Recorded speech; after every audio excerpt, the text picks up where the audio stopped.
They're both written by writers who teach at Payne University. Actually, the only two things together is that we're friends with each other. Julie invited me to share her spot. I'm actually more of a kind of Julie Schumacher groupie.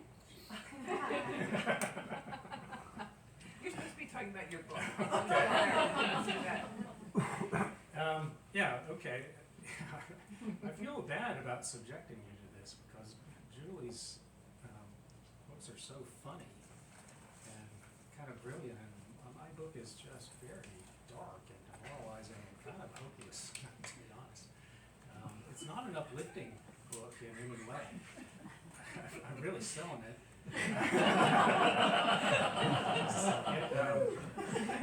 So I'll make it.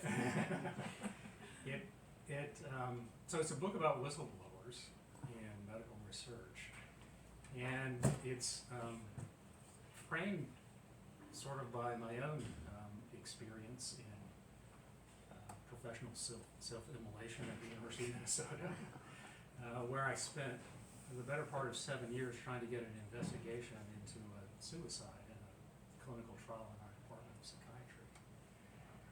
And with the help of a lot of other people, some at the U, but most importantly Arnie Carlson, we eventually got that investigation by the state legislative auditor, and it came out as a vindication. Pretty much all the things that we had been alleging and worried about, but also accomplished nothing. I mean, there was really no change at the University of Minnesota. There were no apologies, there were no sanctions for the researchers, no real reforms, and no compensation for the victims. And so I came out of that fairly demoralized and decided that I would talk to other people, other whistleblowers who have been involved in similar scandals over the last several decades, and see if their experience had been similar, different, what sort of patterns emerged. Yeah, that took me on this journey. I talked to, I think there were 6 different scandals. Whistleblowers in each one. Some had, 2 or 3 or 4 different whistleblowers. So I traveled to New Zealand for their famous research scandal in Auckland, to the Karolinska Institute to talk about the Paolo Macchiarini scandal. You may have watched the Netflix series or the Peacock series or any of the other series about that scandal. And dug up some whistleblowers that had kind of been forgotten here in the United States. Peter Buxton, who blew the whistle in the Tuskegee syphilis study, who I found in San Francisco. Mike Wilkins and Bill Bronston for the Willowbrook hepatitis study, and a number of other ones. And in general, what I found, I mean, spoiler alert, it turns out pretty badly for everybody. In general, institutions always deny wrongdoing. The villains behind the scandals are celebrated with honors and awards. It's very rare for victims or the families of victims to get any kind of compensation or apology. And the whistleblowers very often come away very demoralized in all kinds of different ways. I mean, some lose their jobs. Some, pretty much all are vilified or ostracized in some way. But I guess what I was really struck by is that even the ones who had some measures, some measure of success, who did get something. For example, Paolo Macchiarini in Sweden has been sentenced to prison. They're haunted by the experience. It's almost as if their lives have been existentially divided into two parts, before the whistleblowing and after the whistleblowing. They struggle to make sense of what happens. Almost all of them are disillusioned in some way. A lot of them are very jaded. A handful come out intact. But I would say in general, most come out kind of damaged.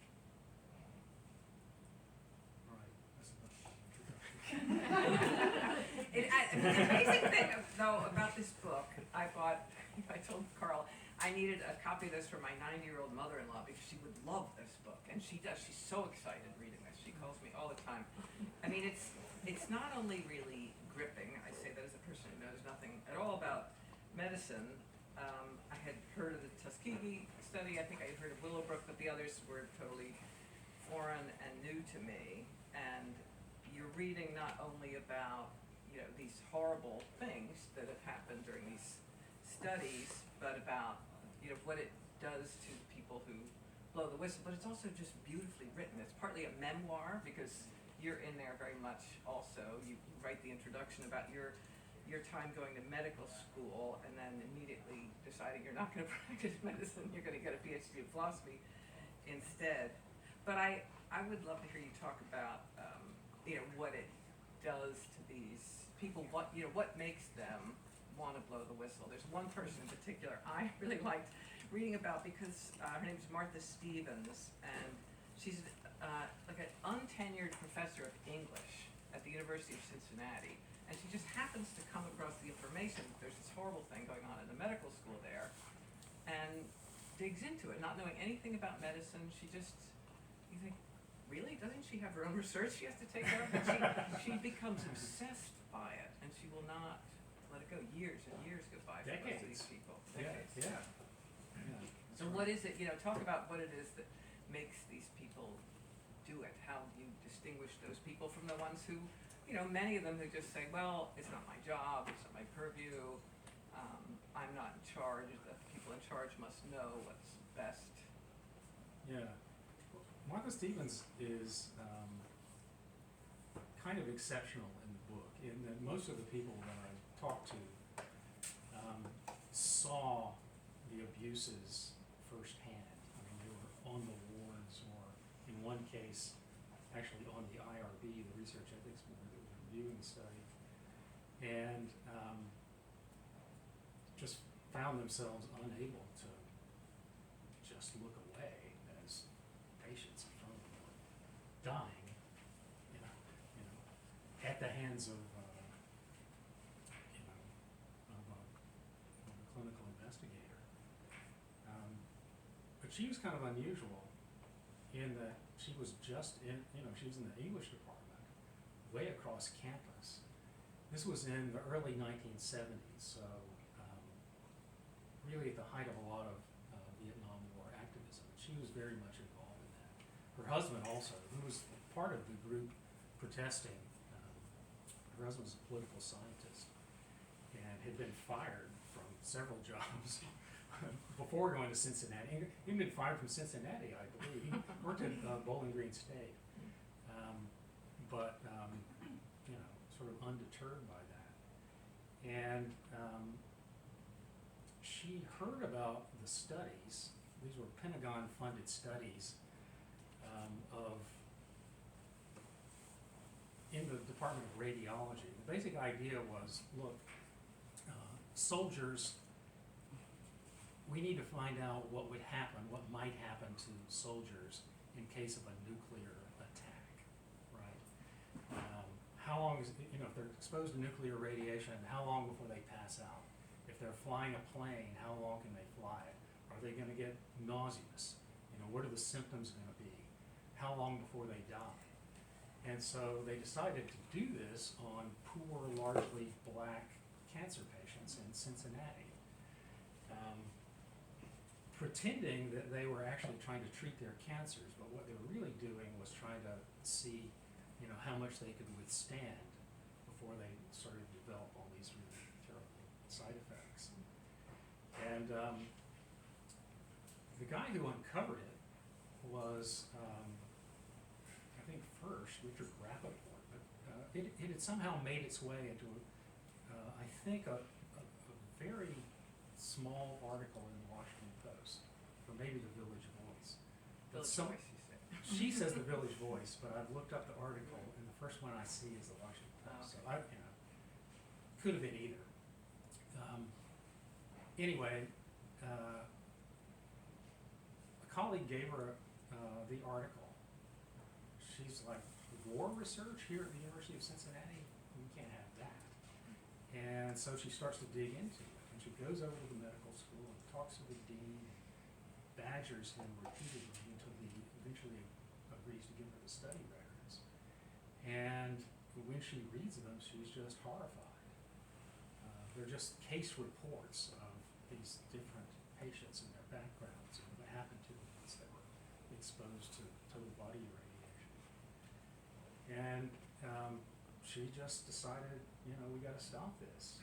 And she said, it's always reported as the Junior Faculty Association, a report by the Junior Faculty Association. She says, it was just a handful of us who were friends who called ourselves an association. It was basically anti-war people. In the humanities, a lot of them in English. And she dug into it, she wrote a report, they held a press conference. As a result of the press conference, a stringer for the Washington Post got a hold of it. Because it was in the Washington Post, Ted Kennedy saw it. He got a hold of the report. It was entered in the Congressional Record, became a big public scandal, and they were shut down very quietly, while not being a part of the Senate hearings like the other scandals. There was some sort of deal made, which is still kind of mysterious. But Martha herself, she's one of the other way that she's unusual, despite being an English professor rather than being a physician, is that she is not haunted by this at all. She, a lot of the people that I talk to are kind of tormented by the sense of betrayal, the sense of disillusionment that comes when they're punished, the fact that their friends turn against them, the sense of disloyalty. She has none of that. She's just like, no, I don't really feel. And when I asked her, weren't you afraid that you'd be fired? She said, I wasn't sure I wanted the job anyway. But then she spent the next 50 years there. So. Yeah. And part of what you say that I would never have known or thought about is there are these institutional review boards, IRB boards, that are supposed to be sort of watchdogs, but those are often embedded in medical schools. The bioethics programs that are supposed to be watchdogging are in fact sort of in bed with, maybe that's too strong a term, and the people that a whistleblower would go to for help, and assuming that now the story don't actually turn out to. Do you think that's changed in any way? You have this also kind of awful experience in med school, but I wonder if you have a sense that that's different now than it was before. Is it? Medical school may be different. I can't speak to what it's like now, really, but IRBs are different. The difficulty. So IRBs, the research ethics boards, are the committees that are there supposedly to ensure that research is ethical before it goes ahead. So it's a prospective review. There's very little review of the study after it gets started. That's very much a sort of pro forma thing. And very often, what whistleblowers find is that if you go to the IRB, they're complicit because they've already given their stamp of approval to it, and so they're usually very unwilling to go back and change their mind or investigate themselves or admit that they were wrong or anything like that. And part of the reason for that is they are just peer review committees. I mean, I think a lot of people have the mistaken idea that medical research is regulated, that there's some sort of formal federal regulatory agency that's making sure that these things are safe, like you would have in a factory or a restaurant. But that's not the case. It's an honor system. The IRB just trusts the researchers to do what they say they're doing and to report their results honestly. They're not there, I remember talking to a guy who ran a clinical trial site here in town. This was probably 15 years ago now. A freestanding site, and he had just opened it up, and he agreed to let me go in and look at it. He said, the weird thing here is, because we serve food to the research subjects, we have to be licensed as a restaurant. And so the health and safety inspectors come in and, make sure that our restaurant is clean and hygienic and so on. But we've never had anybody come in and look at, the actual research that we're doing. Yeah, and you also talk about that, doctors, like other academics, are on the trail of publication and tenure. They need to advance their careers, they need to climb the ladder, and so therefore they have a certain conflict when it comes to, what are my ethics going to be versus I really have to publish this so that I advance, I get tenure, and you don't see that as changing or changed. It has changed over the past 30 years. I mean, there's still that, that kind of incentive. In the old days, like for example, if you look at, the sort of classic research scandals of the 60s and 70s, there's not a lot of money involved in these things. The corners are being cut, and the temptation comes from promotion, tenure, fame, whatever sort of humanitarian goals that might come from research. What you started to find, beginning in the 1990s, which is really the era, the blockbuster drug era, when pharmaceutical companies became much more powerful and influential, and the growth of the contract research industry. Then you started to find money as an incentive, because with some of these studies, for example, the one out at the Fred Hutch Cancer Center that I read about, there's a huge amount of money at stake, and you can make a lot of money by doing successful clinical trials in conjunction with a pharma or biotech company. I'm conscious that we're actually supposed to talk about your book. No, wait, I want you say somewhere in the introduction, you talk about yourself and your own experience in the introduction, but you write, I am still trying to tell a meaningful story about my experience. And there's this sort of struggle to figure out what your experience was, as well as all these other, in conjunction with all these other experiences. So that's what makes it feel occasionally like a memoir to me. And I wonder, what was your thinking when you decided, I'm gonna write also about my own experience, myself, my thoughts about all this, as well as, doing more journalistic. It actually came out of a conversation with my editor at Norton Star Lawrence about the whole thing. I'd originally written, so I had a Guggenheim Fellowship to write this book, and the proposal to the Guggenheim Foundation was very much a kind of academic book. And I was kind of struggling trying to write it, because it didn't interest me. I don't know, it interested me, but it didn't kind of move me. And I had a conversation with him. He's quite a bit older than I am. He was talking about, the sort of conscientious objector sort of struggles during the Vietnam War, and the worries about being drafted and wondering what you would do. And he talked about it in such a personal way that I found very moving. And I thought, that's the way I have to write the book, is in this sort of more professional voice. But I was also conscious, this is another struggle with the writing piece, that if I wasn't very careful.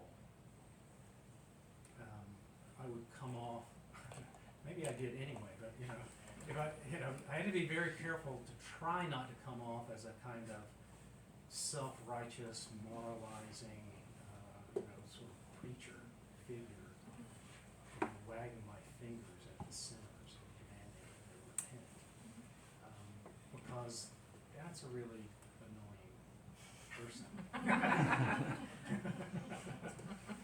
am that person. Hide it in the book. All right, so can we switch over now? All right, you ask me questions, all right. Yeah. So, I'm assuming that everybody has read Julie's books. I mean, honestly, I almost never come across an academic who's not read Julie's book. And I use it as a point to emphasize my own importance by saying that I know Julie. And I teach at the same university that she does. But, if you don't, an academic trilogy, that has nothing to do with the University of Minnesota in any way whatsoever. It's just a large Midwestern state university with a kind of really annoying rodent-like mascot. That is not. It's not a gopher. Not a gopher. That is not a gopher. Anyway, there is a trilogy. The first one was kind of amazingly written in the form of letters of recommendation called Dear Committee Members. Everybody's dying, so I'm telling you all things that you know. The most recent one is the English experience, and this is where our hero, Jason Fichter, takes a group of students on a study abroad program in England, which I just happened to notice came very shortly after Julie took a group of students in a study abroad program. But also Very coincidental. yeah, very coincidental. So, with that introduction, let me just say, is it true that one of your students tried to take a taser on an airplane? Yeah. I thought that was fiction. That's one of the very few true to life details that I did include. Because I had gone over a sort of packing list, it was pack light, sensible shoes, all the things, and no drugs. No drug policy, no drugs, you can drink legally over there if you're 18, but no drugs. And we got to MSP, and the little beeper beeped at security. Two of them had tasers, one of them had Two? mace. Yeah. Two? And they thought it was going to be dangerous in Spain, where we were going. They were very worried about it. And I thought, it never occurred to me to say, don't bring a weapon. And I kept thinking, Or at least check it, right? yeah, I try not to use real life things, but that one was really tempting. Yeah, that's the only even remote resemblance to the University of Minnesota. So one of the things in preparation for this, I wait years for these books to come out, and then I read them immediately. But I decided I should go back and read Dear Committee Members again in preparation, so I could ask you something intelligent. And I didn't know Carl, we hadn't met at all until after Dear Committee Members came out, and then he sent me an email out of the blue and said, hey, do you want to have a coffee sometime? And I asked my spouse, who teaches at DU also, do you know this Carl Elliott? He said, oh. We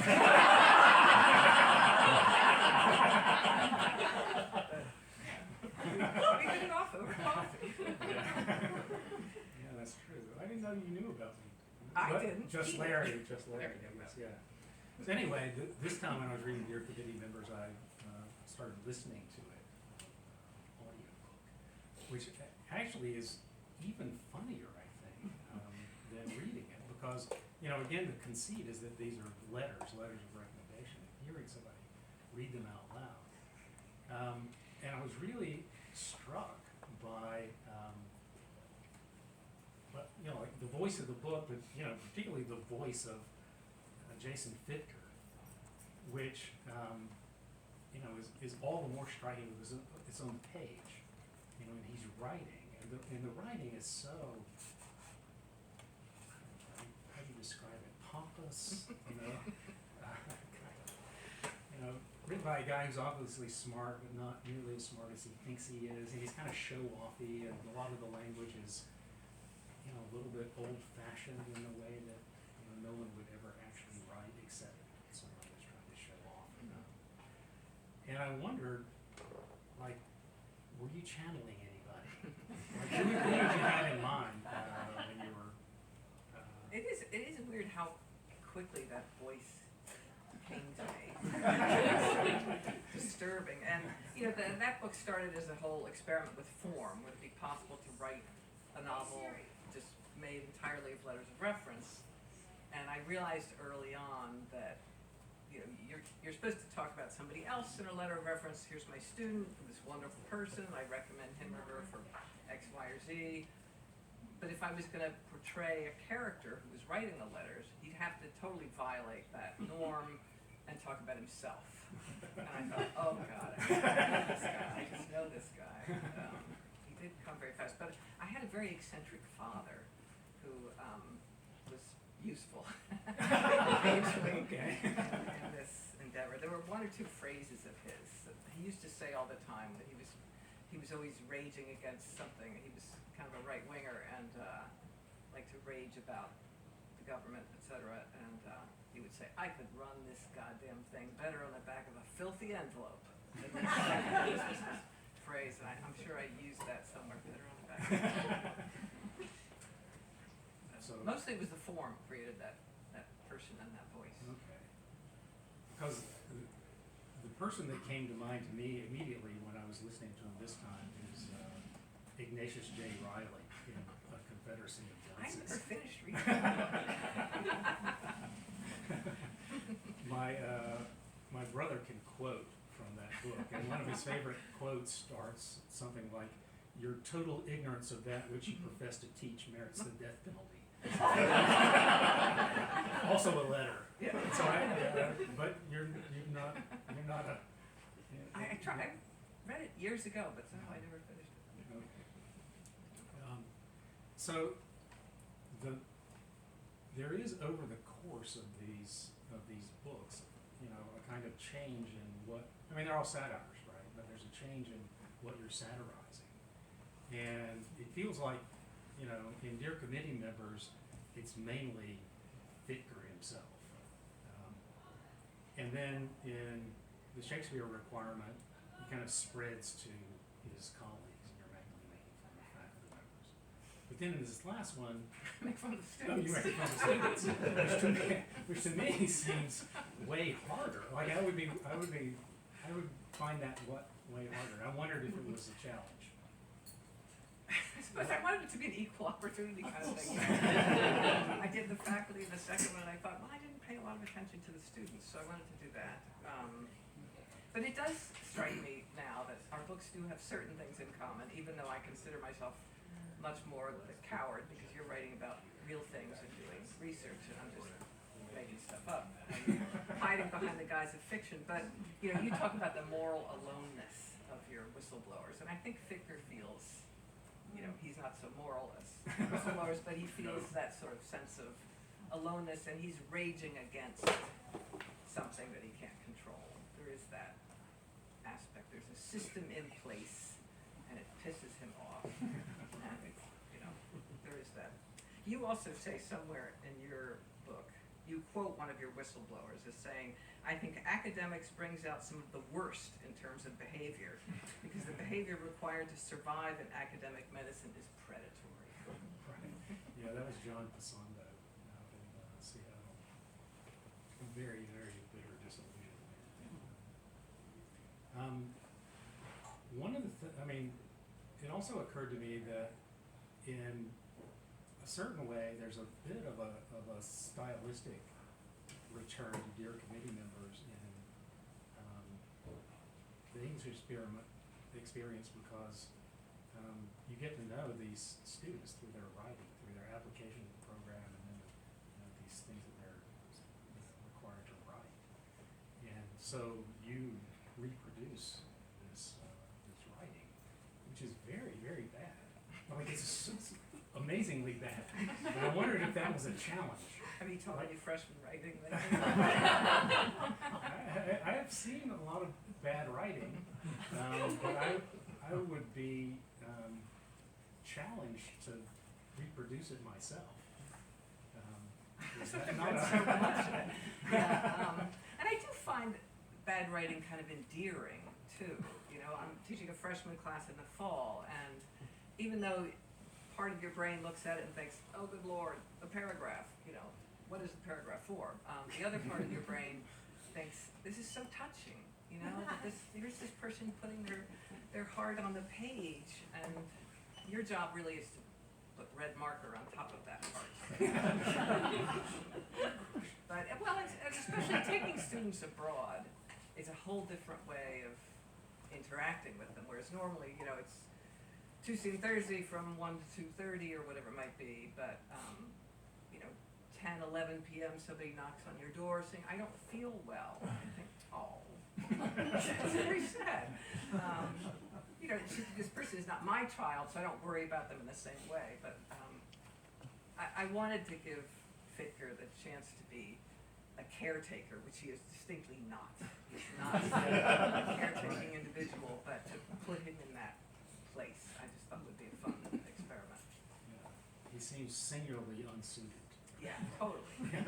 Totally. And he hates England, which makes it worse. He hates everything.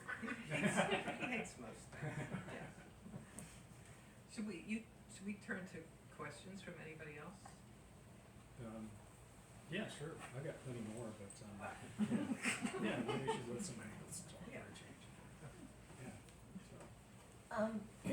I've actually studied whistleblowing and workplace bullying, and I was wondering if either of you had seen any of the literature and research on the correlation between the two, both in terms of the target and the perpetrator, if you will.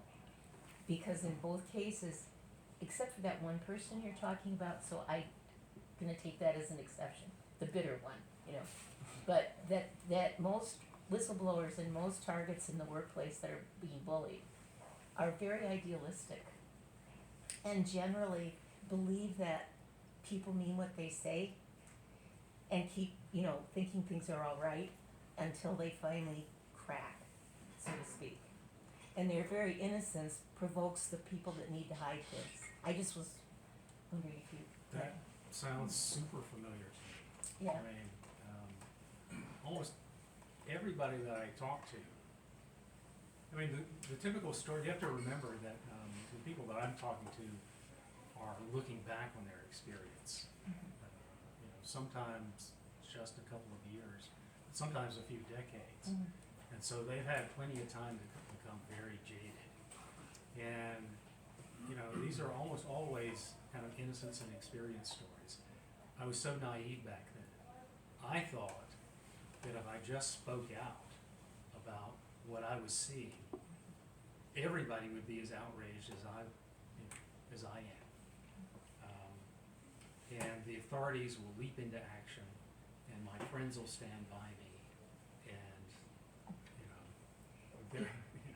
and the problem will be rectified. And one of the ironies of that is when you run into pervasive moral issues like this, you should look high. Look for the ethical breaches and look high. Because usually that very naive and innocent whistleblower doesn't blab it to the whole world first. They go to their immediate supervisor so that their supervisor, you know, because they believe the supervisor or whoever will cover for them. That's what I've run into anyway. Yeah, and that's always a mistake. Yep. And HR is not for you if you are Yeah. a whistleblower. Yeah, I work in the medical industry, for medical devices and stuff like that. Where does the FDA fit in this picture here? Because this is more academic research, I would imagine, what you're writing about. Where does the FDA come in at? Well, so the FDA is primarily in the drug and device safety business. Right. They're not really in the human subjects protection business. Oh. But you can you can file a complaint to the FDA, and supposedly they may investigate. I mean, my own experience with the FDA is that filing a complaint with the FDA is like throwing a message in a bottle in the ocean, Mhm. because they will say thank you very much. They won't tell you if they're going to look into it or not. They won't tell you the results. You don't know what's happening. If it does happen, it may take for years to find out. And to find out, you have to file a Freedom of Information request. So, in general, that's a very kind of frustrating oversight mechanism.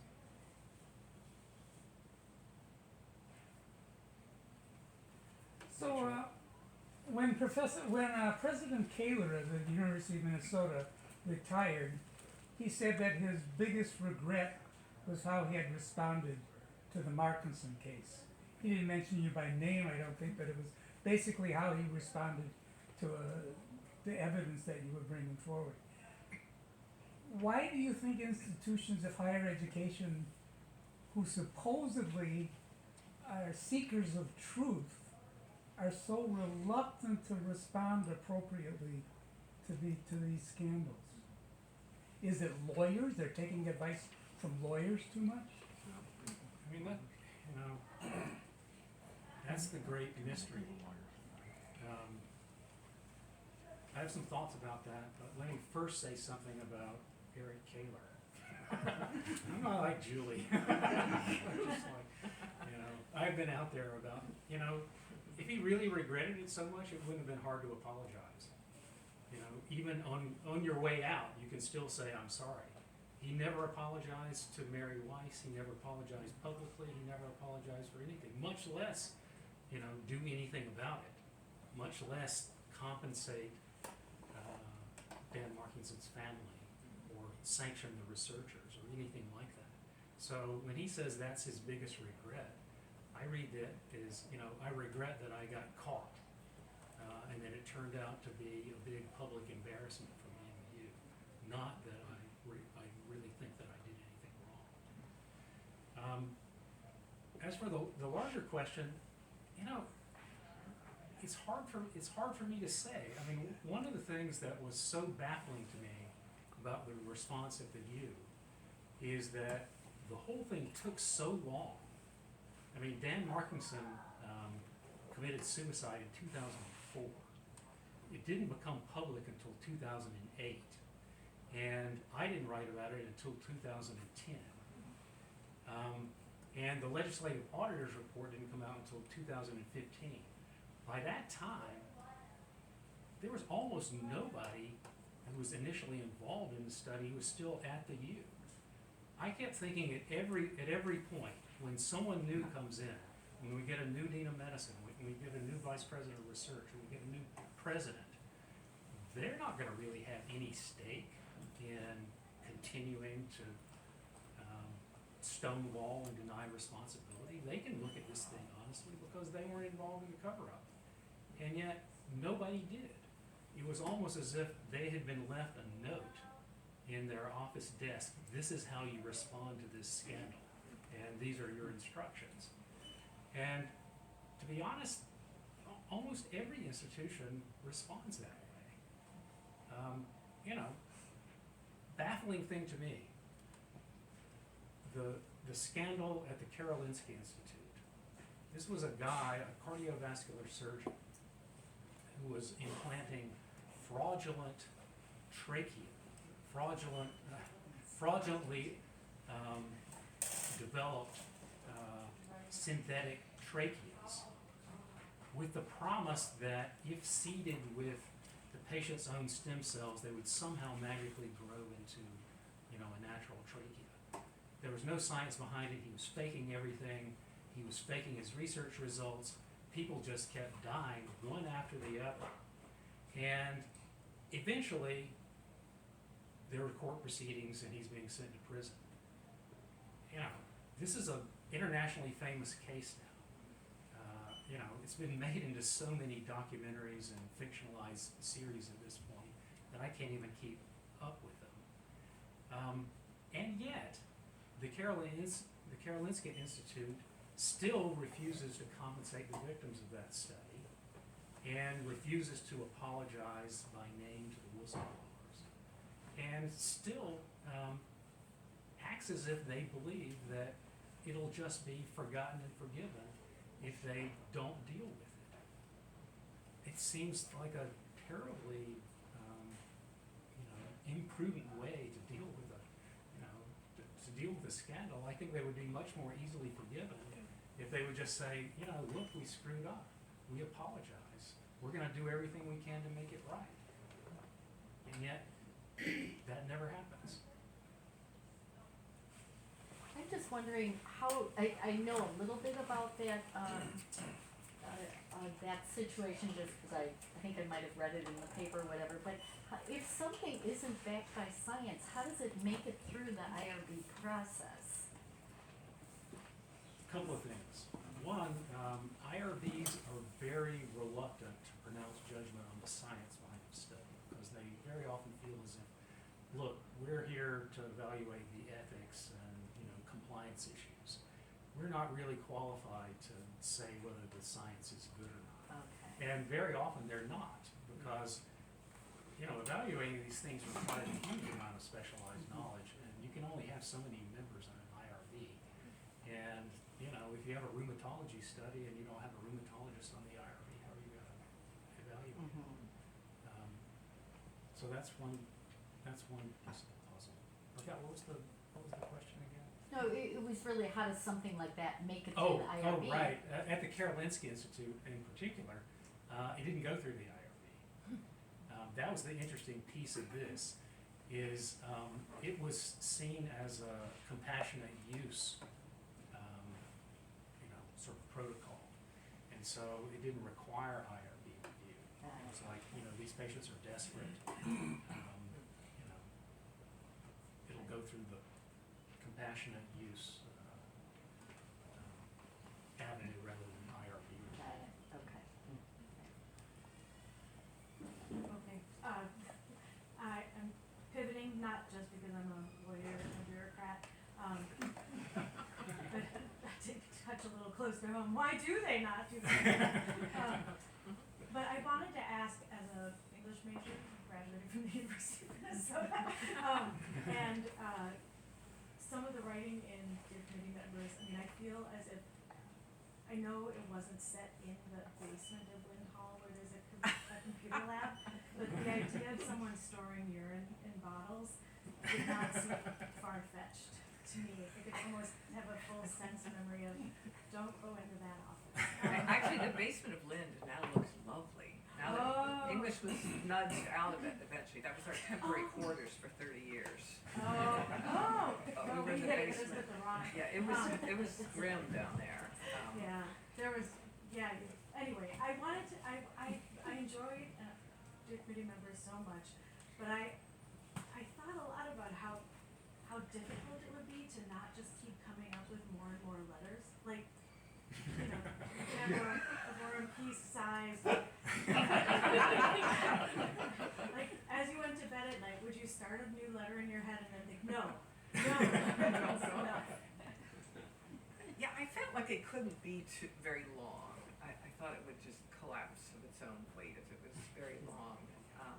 But after I finished it, I never intended to write a trilogy. I thought, okay, done. That was just a weird little book and on to the next thing. But people always say, oh, did your colleagues hate you? No, they were really cheery. We were all together in the basement of Lind, and they wanted me to put a suggestion box outside my office. They had all these other things they wanted to say. The character that I invented, who instead of visiting the men's room, he pees in old bottles and puts them around his office.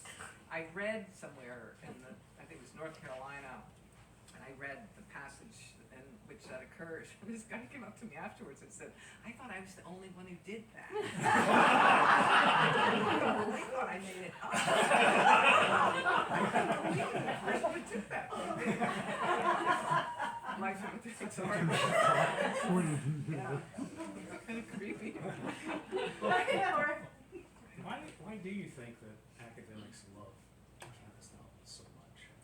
they know that academics are weird people. They just are, you know, we're a weird breed. You spend so many years, you know, a zillion years, God knows how long you were in grad school with all those degrees of yours. But, you know, and you're researching this tiny little specific thing so that it can be yours and nobody else is researching it. And then they throw you in a department and say, govern yourselves. You know, no, these people are not, they're not built for that. And they fight like cats and dogs. Well, you would think that they would resent the satire. They would resent being made fun of. I know. But they love it. Yeah, I Everybody know, loves too. it. It's true, it's weird. It is kind of weird. Yeah. I mean, but there, you know, there is something kind of almost. Well, love- why did you like it? I mean, you're a cynic from way back. Wouldn't you just think, oh, too much punishment? I don't want to read a satire about my own business. my No, job." what I feel like is, why are all the satires in English departments and not in medical schools? Because doctors are busy working with patients, whereas English profs are writing books. Yeah, but you know, there are doctors who write novels. Yeah, that's true. Well, they're also writing all that nonfiction, Atul Gawande and those Yeah. guys. Yeah. But they don't write. I've never. The closest I think I've ever come to a campus novel about an academic medical center is The House of God. I don't know From that. like the 70s or something. Uh-huh. It's not. It's kind of beloved. At least my generation, it was revered. Hmm.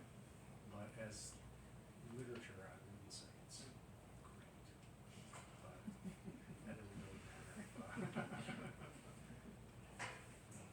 What time is it? Are we out of time? I don't know what's going on. One more question, maybe? One more question?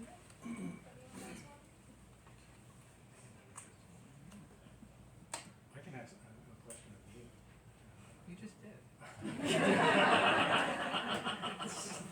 Are you afraid of my questions? Is that? I want to ask you about your acknowledgments, because I've never read in an acknowledgement that you acknowledge your enemies and say they have not been forgotten. That struck me as something right out of one of my books. Yeah, that's right. I was going to ask you, is there any truth to the rumor that I am the model for Jason Pitcher? No. I didn't tell you when I started.